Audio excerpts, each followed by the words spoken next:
Deep within a land untouched by time, nestled behind a shimmering veil of mist, lay the Whispering Woods, a secret and magical forest, and in its heart lived a princess unlike any other. Her name was Aurelia. Her hair was like spun gold, cascading down her back, and her eyes held the bright green of new spring leaves. Her dress, woven from the softest moss and adorned with living flowers, changed with the seasons. Aurelia wasn't just a princess, she was the forest's guardian, its friend, its very heartbeat. From the moment she was born, she understood the language of the trees and the songs of the streams. She could ask the bluebells to ring a little louder and coax the shyest deer to eat from her hand. The forest thrived under her care, a vibrant tapestry of light, color, and life. Sunlight dappled through the canopy, painting the forest floor in shifting patterns of gold. The air hummed with the buzz of bees and the flutter of butterfly wings. Every creature, from the tiniest ladybug to the great brown bear, lived in harmony. This was Aurelia's world, and it was perfect. But one day, a strange stillness fell upon the woods. A creeping shadow, cold and silent, began to seep in from the edges of the forest. Where it touched, the vibrant greens faded to dull grey, flowers drooped on their stems, and the cheerful songs of the birds fell silent. The light itself seemed to retreat, and a heavy sadness hung in the air.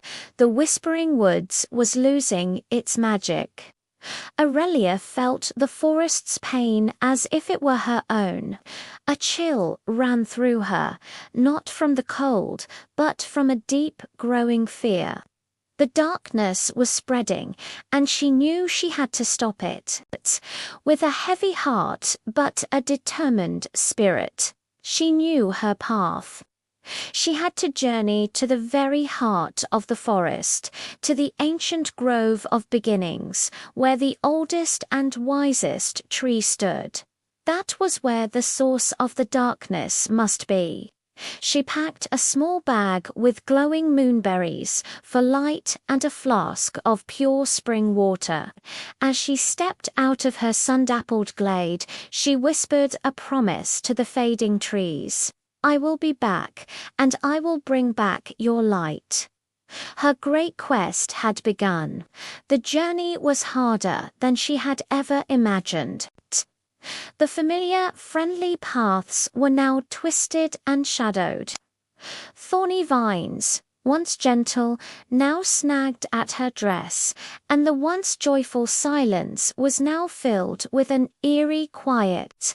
As dusk began to settle, casting long, menacing shapes across the path, Aurelia felt a flicker of doubt. Just then, a soft hoot echoed from a branch above.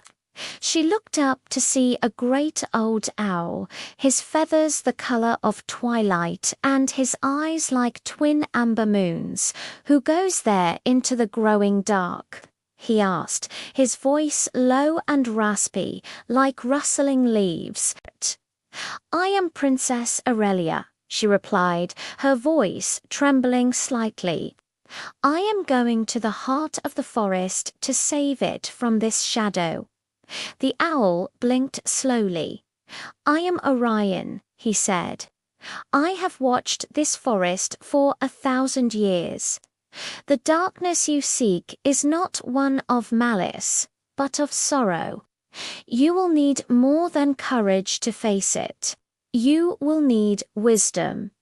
He offered to guide her, his keen eyes able to see through the deepest gloom.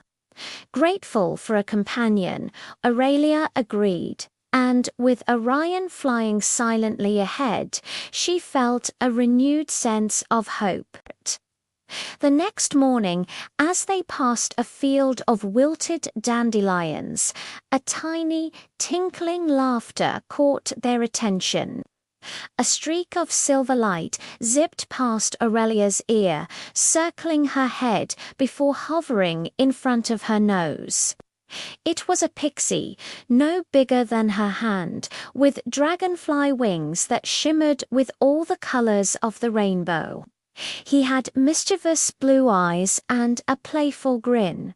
"You're walking the wrong way," he chirped, his voice like tiny bells. "The Grove of Beginnings is this way, and much more fun too." "We know the way," Pip Orion hooted from his branch. "The princess is on a serious quest." The pixie Pip zoomed around Aurelia's head again. "A serious quest? That sounds boring. But if you're trying to get rid of the big gloom, I can help. I know all the secret shortcuts and hidden passages. Plus, I can make things a little more sparkly." He zapped a drooping flower with a pinch of pixie dust, and for a moment it glowed with a faint light before fading again. Aurelia smiled. Pip's cheerful energy was a welcome antidote to the spreading sadness, with the wise Orion to guide her mind and the mischievous Pip to lift her spirits. Aurelia's small band of adventurers was complete. Together, the three companions ventured deeper into the woods. Orion shared ancient stories of the forest, teaching Aurelia about the balance of light and shadow. Pip, true to his word, found shortcuts through hollow logs and across stepping stones hidden in babbling brooks, his constant chatter and playful antics keeping despair at bay. He'd tickle sleeping squirrels and tell jokes to grumpy gnomes, leaving little trails of temporary sparkle in their wake. Aurelia learned that even in the darkest of times, there was still room for laughter and light. They saw how the darkness had taken its toll. The crystal creek, once so clear you could count the pebbles on its bed, now flowed sluggish and murky. The laughing fields, where flowers used to bloom in joyous riots of color, were now a silent gray expanse. The sorrow was so thick it felt like a heavy blanket. Aurelia's heart ached with every step, but her resolve only hardened. She would not let her home be consumed by this grief. Finally, after days of travel, they arrived. The Grove of Beginnings was barely recognizable. The great ancient tree, whose leaves once shimmered with starlight, stood dark and skeletal.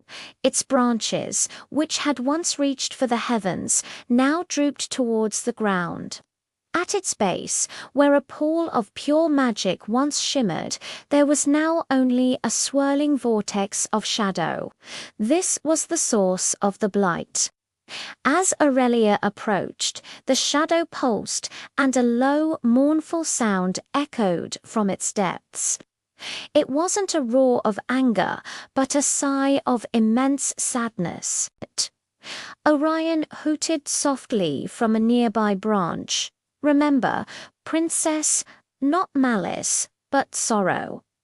Pip zipped nervously around her. "It feels so sad. I don't think my sparkle can fix this." Aurelia took a deep breath, her heart pounding. She remembered Orion's words. She wasn't here to fight a monster. She was here to heal a wound. She walked right to the edge of the swirling darkness and knelt down. She didn't draw a weapon or recite a powerful spell. Instead, she began to speak, her voice soft and full of compassion. "I hear you," she said to the shadow. "I feel your pain. You are lonely, aren't you? You have been forgotten." The shadow stilled, and the mournful sound quieted, as if it were listening. Aurelia reached out her hand, not to banish the darkness, but to touch it. As her fingers brushed against the cold, swirling void, images and feelings flooded her mind. She saw a long-forgotten memory of the forest itself, a time when a great fire had swept through, leaving behind a scar of loss and loneliness. The forest had healed, the trees had regrown, but the memory of that sorrow had been pushed away, forgotten, left to fester in the darkest part of the wood until it became the creeping shadow it was today. It wasn't evil, it was just the forest's own forgotten pain. "You don't have to be alone anymore," Aurelia whispered, tears welling in her bright green eyes. "We remember you. I remember you. You are a part of the forest's story, just like the sunlight and the rain." She poured all of her love, all of her compassion into her touch. It wasn't a fight, but an embrace. A warm golden light began to emanate from her hand, spreading into the shadow. It didn't destroy the darkness, it filled it. The cold, empty sorrow was met with warmth and acceptance. The shadow didn't shatter or flee. Instead, it slowly, gently, began to dissolve, not into nothingness, but into soft, shimmering light. The light spread from the heart of the grove, flowing outwards like a gentle tide. It washed over the ancient tree, and slowly, miraculously, green buds began to appear on its dark branches. The light flowed into the crystal creek, which began to run clear and sparkling once more. It swept across the laughing fields, and vibrant flowers burst into bloom, releasing their sweet perfume into the air. The birds, silent for so long, began to sing again, their joyous melodies filling the woods. Aurelia, Orion, and Pip watched in awe as the Whispering Woods was reborn. The colors were brighter, the air was sweeter, and the light was more brilliant than ever before. The forest wasn't just healed, it was stronger. The shadow was gone, not banished, but transformed. Its memory was now woven into the forest's light, a reminder that even the deepest sorrow could be healed with compassion. Princess Aurelia returned to her glade not just as a guardian, but as a true healer. She had learned that true strength wasn't about fighting darkness, but about having the courage to understand it. And from that day on, the Whispering Woods was more magical than ever, its light shining brightly, its heart whole once more. All thanks to the princess, who had saved it not with power, but with love.